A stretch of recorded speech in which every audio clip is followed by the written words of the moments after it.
بسم اللہ الرحمن الرحیم۔ السلام علیکم۔ کسی جنگل میں ایک شیر رہتا تھا۔ ایک دن وہ شیر سو رہا تھا کہ ایک چوہا وہاں آ گیا اور شیر کے بالوں میں گھس کر کھیلنے لگا۔ اچانک شیر کی آنکھ کھل گئی۔ اس نے چوہے کو پکڑ لیا۔ چوہا ڈر گیا۔ وہ شیر سے منت کرنے لگا کہ مجھے چھوڑ دو، میں آئندہ ایسا نہیں کروں گا۔ شیر کو اس پر رحم آ گیا۔ اس نے چوہے کو چھوڑ دیا۔ چوہا جاتے جاتے شیر سے کہنے لگا، میں اس احسان کا بدلہ ضرور دوں گا۔ شیر ہنس پڑا۔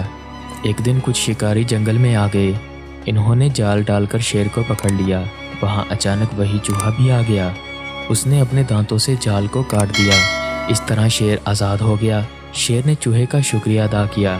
چوہے نے کہا، کوئی بات نہیں، ایک دن آپ نے میری مدد کی تھی اور آج میں نے آپ کی مدد کر دی۔ بے شک نیکی کا بدلہ صرف نیکی ہے۔